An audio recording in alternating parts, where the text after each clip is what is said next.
Olá, estamos na reta final da campanha eleitoral e o clima está cada dia mais quente e os ânimos mais acirrados. É um momento importante para que o eleitorado avalie bem as propostas de cada um e, principalmente, verifique a trajetória política dos que estão na disputa pelo comando da quarta capital do Brasil. Fortaleza é uma cidade com muitos desafios que precisam ser enfrentados: segurança pública, educação, saúde, moradia, emprego e renda. O próximo prefeito da capital cearense precisa atuar fortemente na implementação de políticas públicas voltadas à redução das desigualdades sociais e geração de oportunidades para os mais vulneráveis. A você, eleitor, cabe a missão de escolher bem quem será o prefeito a quem confiar essa missão tão desafiadora. Para contribuir com o debate eleitoral, a Rede ANC convidou todos os candidatos à Prefeitura de Fortaleza. Temos voz a todos que compreenderam que aqui poderia ter um canal importante para a apresentação das suas propostas para a capital cearense. Hoje recebemos o candidato do União Brasil, capitão Wagner Souza. Wagner tem 45 anos, é casado, pai de 2 filhos, é professor e militar da reserva concursado pela PM, bacharel em segurança pública, formado em direito, com pós-graduação em ciências jurídicas. Foi vereador, deputado estadual e deputado federal com atuação voltada principalmente à segurança pública. Foi secretário de saúde de Maracanaú e é presidente estadual do União Brasil. Capitão Wagner, seja muito bem-vindo mais uma vez aqui à Rede ANC. Satisfação grande estar aqui na Rede ANC, agradecer pelo convite, dizer que a gente está aqui à disposição para ajudar nessa escolha do fortalezense em relação ao próximo gestor da quarta capital do país. Isso. Perfeito. Capitão Wagner, a gente começa falando sobre números. Em junho do ano passado, as coisas ainda não estavam definidas, mas o Datafolha fez um levantamento e despontava com 33% da preferência do eleitorado. A nível de hoje, em torno de 23, 25%, esse número sofreu uma queda, mas como passar, né, essa mensagem para o eleitorado, seus apoiadores? Fique tranquilo que talvez essa redução seja natural devido ao cenário bem definido, cada partido, aí, cada a candidatura adversária ter a sua definição de candidato. Nós tínhamos 2 candidaturas extremamente conhecidas, que era a minha, a do prefeito, e 2 bem desconhecidas. É natural que na medida que esses candidatos desconhecidos passam a ser conhecidos, que eles vão crescer a sua pontuação de intenção de votos, e os que eram mais conhecidos naturalmente também tem algum decréscimo. A gente entende que a campanha vai ser definida nesses próximos 15 dias, na reta final, nessas 2 últimas semanas. O eleitor vai ter os debates, vai ter entrevistas como essa para avaliar qual dos 4 candidatos tem de fato a condição de ir para o segundo turno, que é inevitável nessa eleição,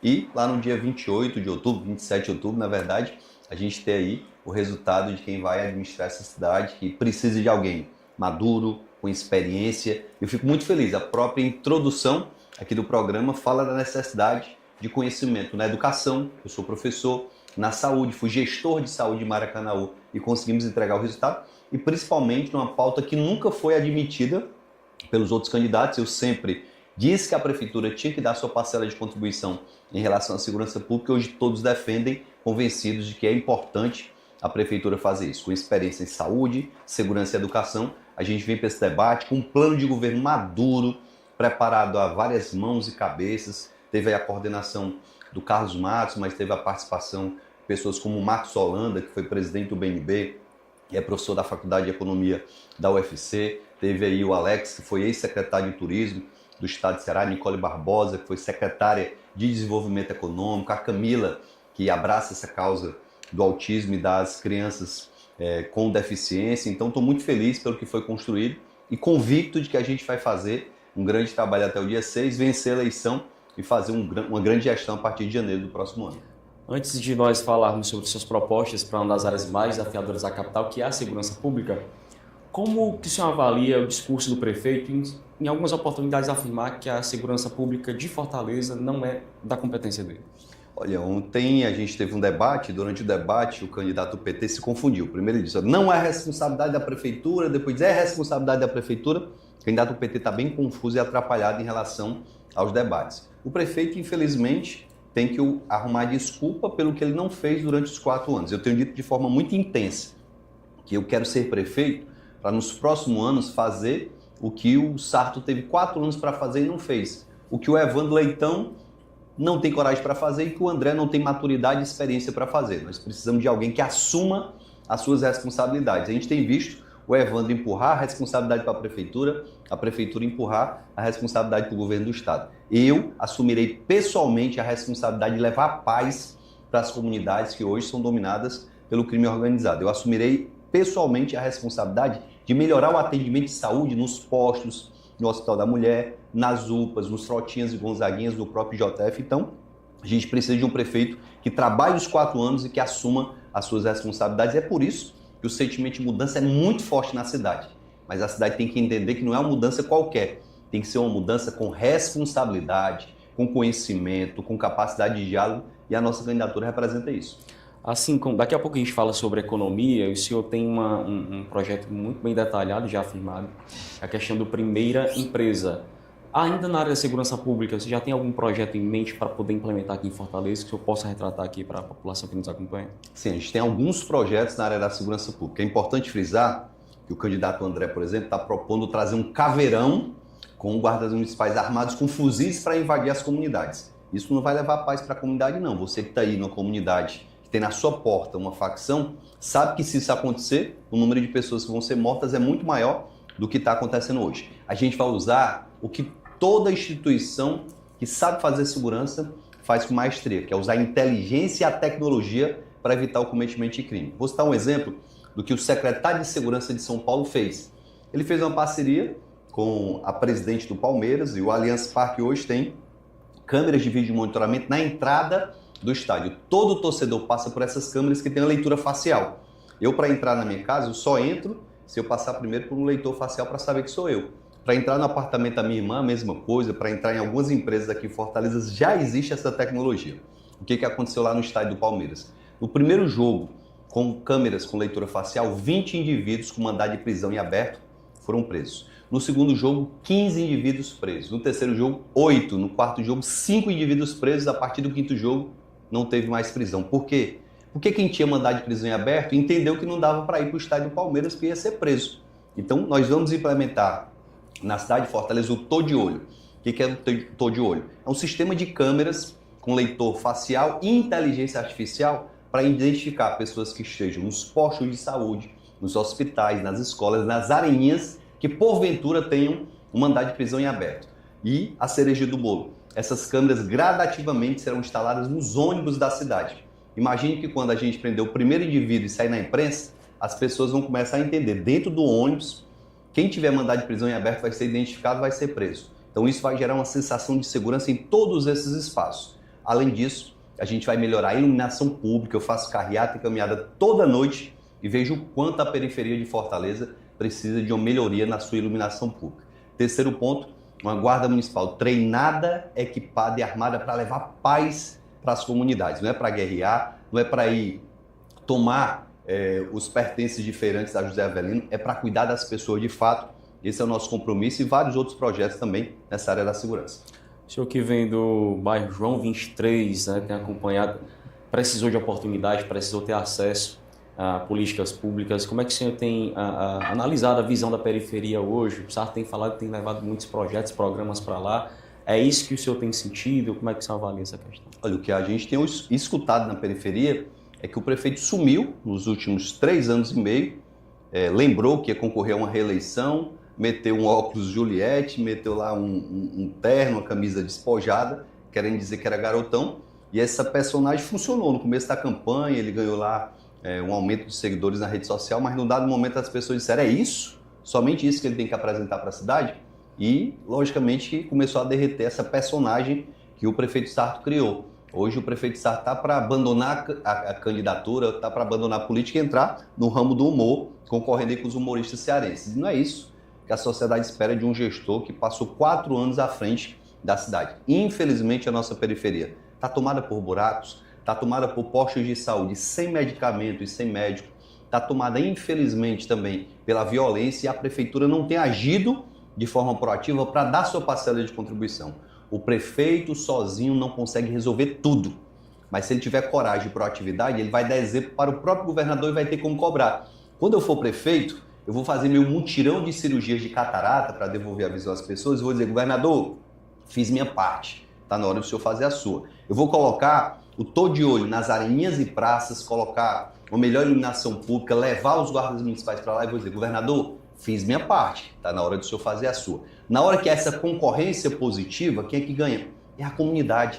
Na hora que a gente começar a determinar a CAGES, que é uma concessionária que a prefeitura entendeu de entregar a gestão da água e do esgoto da cidade, e dizer, vem cá, CAGES, não tem mais essa história de eu passar a pavimentação, você vir quebrar para fazer o saneamento, não. Vamos fazer aqui um planejamento.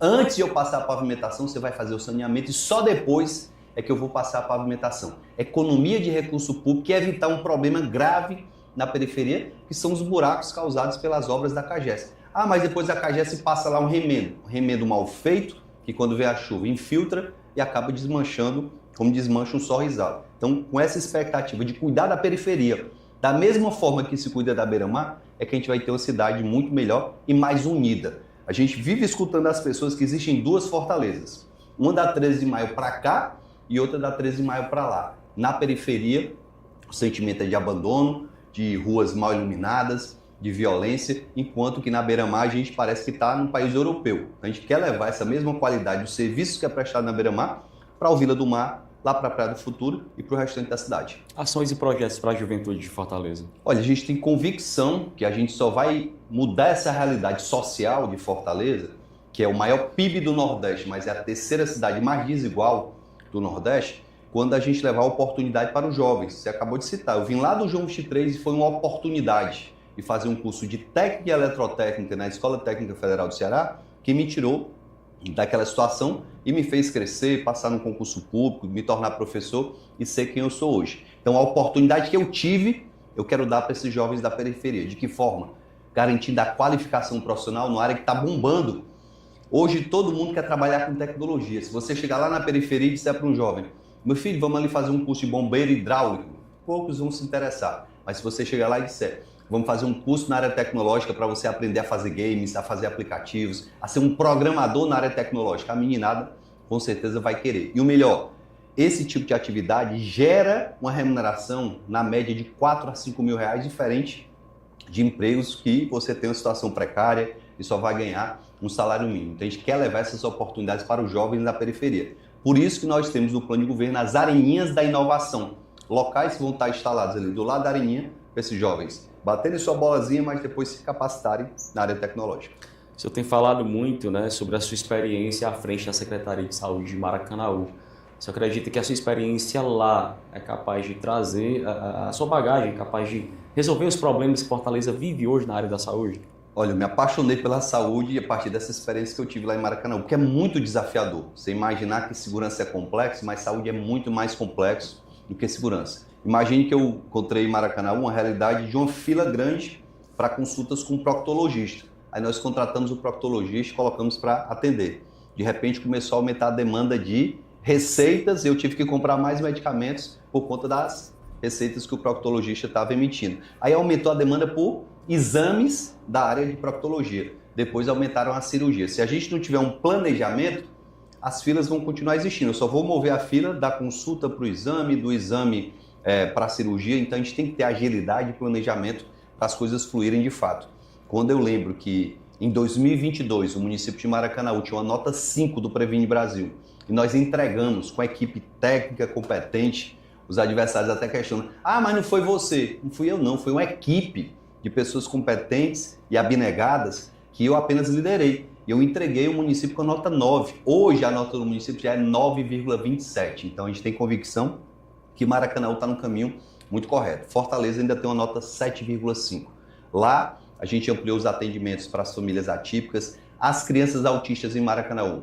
Tem neuropediatra, tem educador físico, tem nutricionista, tem ortopedista, fisioterapeuta, terapeuta ocupacional, fonoaudiólogo, tem arteterapia, tem musicoterapia, tem ecoterapia com cavalos e também a hidroterapia. Um sonho para quem mora em Fortaleza porque não tem conseguido sequer o diagnóstico. Temos 23 mil crianças na fila por uma consulta com neuropediatra aqui na cidade de Fortaleza. Assumindo em janeiro, a gente vai fazer um mutirão para diminuir essa fila e garantir as terapias para as crianças que forem diagnosticadas com TDAH, com TOD, com autismo ou qualquer outro transtorno que seja importante a realização de terapias. Por que esse ponto tem sido muito batido pelos adversários? Eles mentem quando eles negam esses avanços que o senhor detalha para a gente aqui?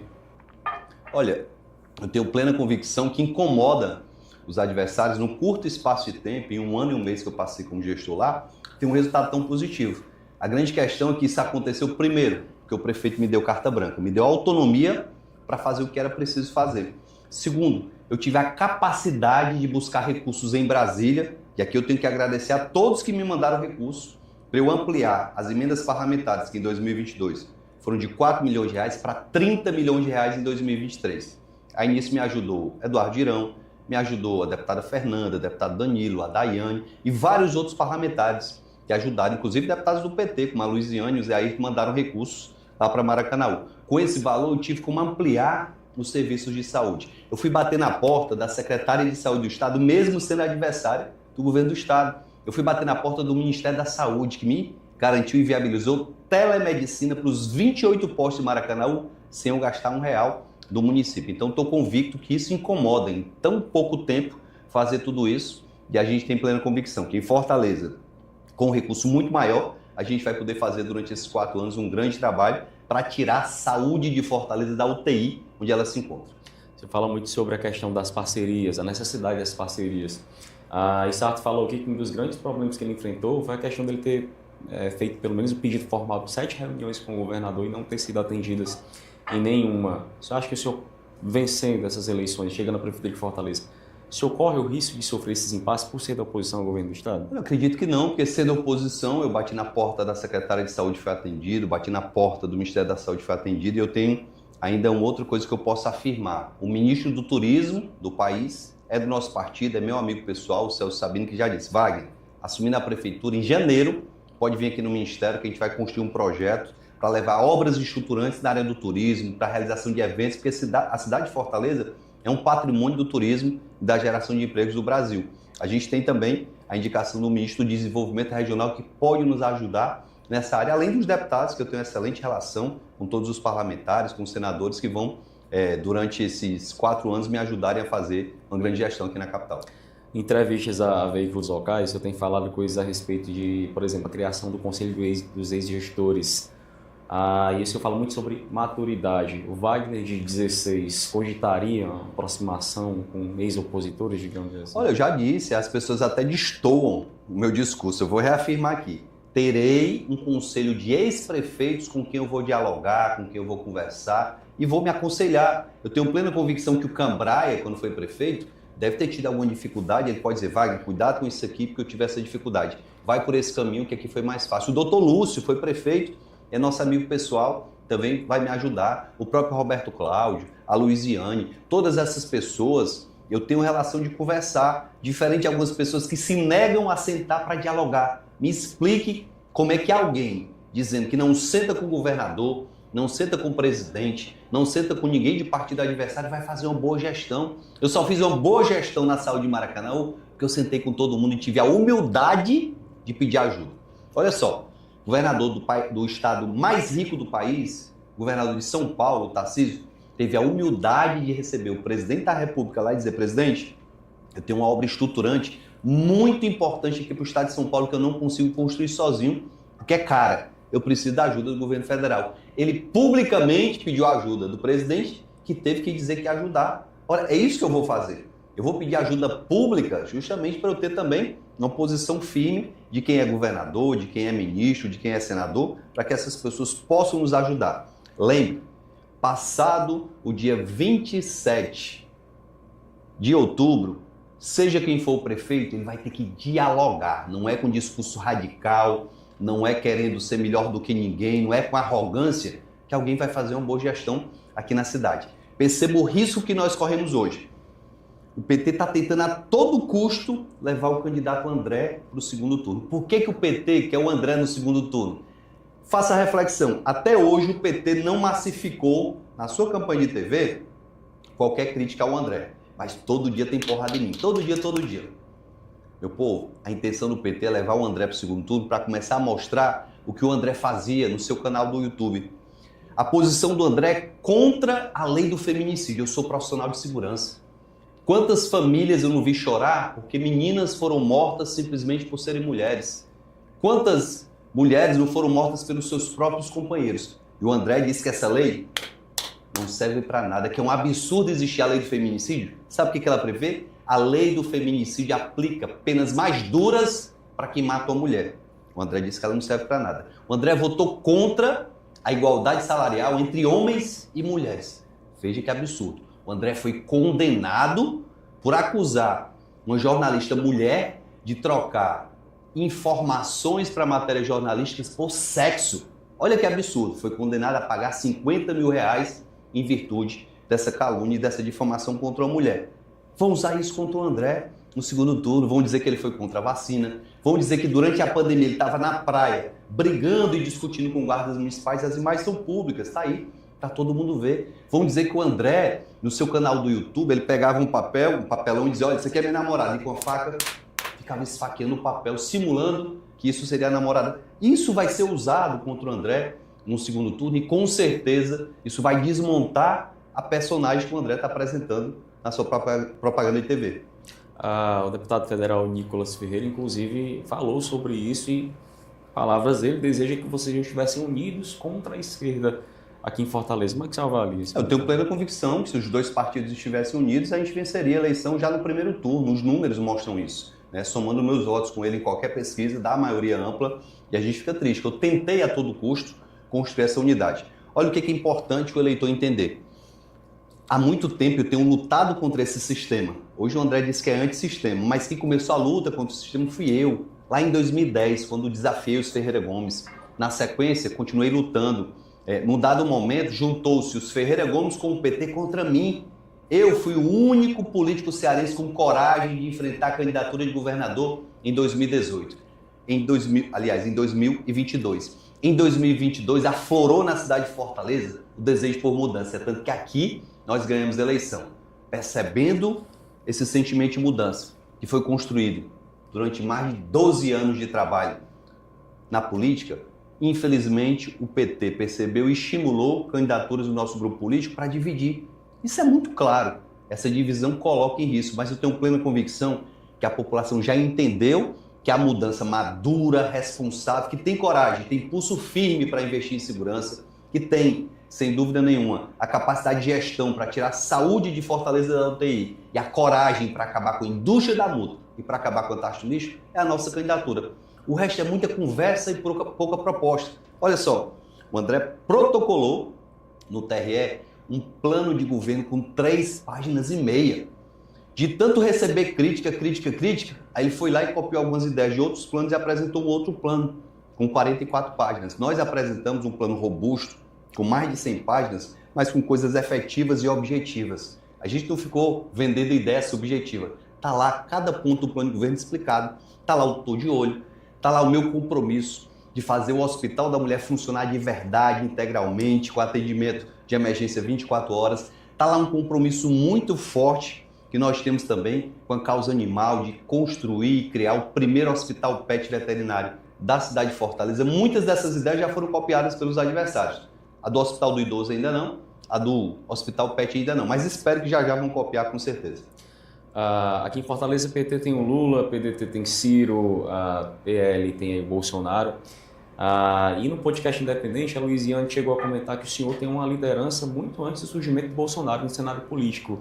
O senhor o senhor não tem um padrinho a nível nacional como enfraquecimento da sua candidatura em Fortaleza? Olha, na verdade não, eu vejo como fortalecimento você ter como principal aliado o povo.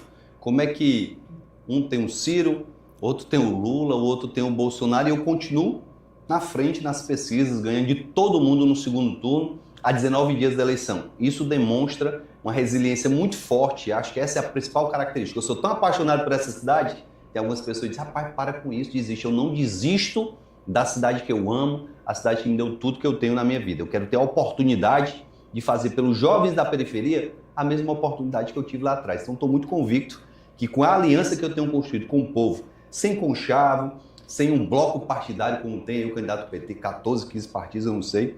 Quando for para governar vai ser difícil atender a todos esses partidos. Vai atender os partidos e vai deixar de atender a população. O SAF tem 10 partidos. Então, a nossa candidatura, além de ser legítima, além de ser madura, é uma candidatura que vai me dar independência para eu apresentar, até com antecedência, os nomes que vão compor conosco o nosso secretariado. Hoje eu já tenho um nome muito bom para a Secretaria de Saúde, uma pessoa que tem experiência, que tem relações em Brasília, tem relações aqui, que tem um ótimo relacionamento com a classe médica, com os demais profissionais de saúde, que vai me dar uma tranquilidade de ser alguém com experiência na iniciativa privada e no poder público, que é servidor do JF e também é servidor de um hospital federal. Vai ajudar, inclusive, essa interlocução entre o município, o governo do estado e o governo federal. Isso me dá muita tranquilidade para formar o nosso time que vai fazer a melhor gestão da história de Fortaleza. Mas falando sobre saúde, segurança, geração de emprego e renda, algo previsto para a questão da moradia aqui de Fortaleza? Sem dúvida. Eu tive em Salvador com o prefeito Bruno Reis,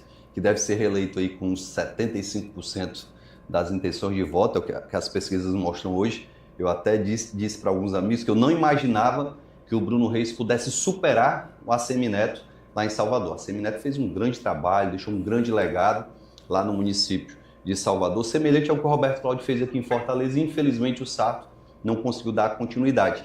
E o Bruno conseguiu superar o Assemineto. E um dos programas que mais chama a atenção de Salvador é o programa habitacional que ele viabilizou. Enquanto que aqui em Fortaleza, há mais de 20 anos, a prefeitura não tira R$1 dos seus cofres para construir uma moradia para quem está precisando, o Bruno Reis resolveu revitalizar um espaço, uma área que estava completamente degradada em Salvador, que tem um rio que foi reurbanizado, foi limpo, hoje ele tem água lá quase potável. Ele construiu do lado desse rio um terminal rodoviário, construiu um mercado, construiu uma creche, construiu uma escola, construiu um posto de saúde e viabilizou um programa habitacional com 3 opções para o morador.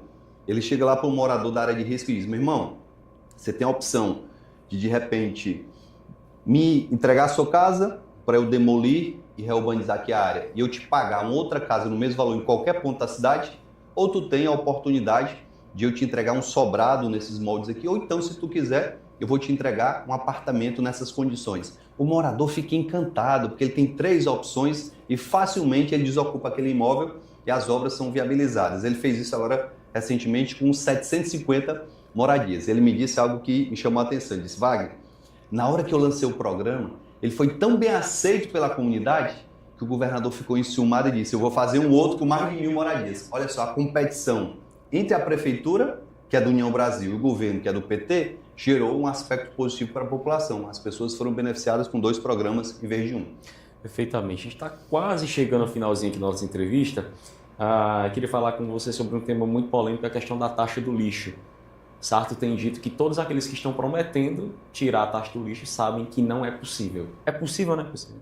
Olha só, a primeira coisa que o fortalezense tem que avaliar é o seguinte: se é obrigatório criar a taxa do lixo, porque dos 184 municípios cearenses, apenas 7 criaram a taxa do lixo. Quer dizer que tem 177 que estão errados? Não, lógico que não. Maracanaú é muito mais limpo que Fortaleza e não tem a taxa do lixo. Eu não vou citar outras cidades para a gente não fazer aqui qualquer confusão, mas é muito claro que o prefeito tirou uma conta que era de responsabilidade da prefeitura e colocou no bolso do fortalezense. É o mesmo que ele ter tirado lá do carrinho da feira do supermercado 1 quilo de arroz, um pacote de pão, porque muitas famílias, eu até liguei para o meu pai, e tanto o Sarto repetir isso, que tinha dado muita isenção, não sei o quê, eu liguei para o meu pai que mora na divisa do Bom Sucesso com o Jogo de Três. Pai, chegou o boleto da taxa do lixo esse ano? Ele disse: chegou, meu filho. Chegou o meu, chegou do seu Manel, que é o meu vizinho, chegou do seu Antônio. Essa história de isenção, se existe, eu não conheço ainda onde é que ela está. 100 milhões de reais arrecadados para a cidade estar mais suja. A cidade hoje, segundo a própria imprensa, tem 1.200 pontos de lixo espalhados. Isso é uma demonstração que, mesmo criando a taxa do lixo, ele não conseguiu limpar a cidade. E no primeiro dia de governo, em janeiro, nós vamos acabar com a taxa do lixo e vamos limpar Fortaleza com o maior programa de limpeza pública que já se viu nessa cidade.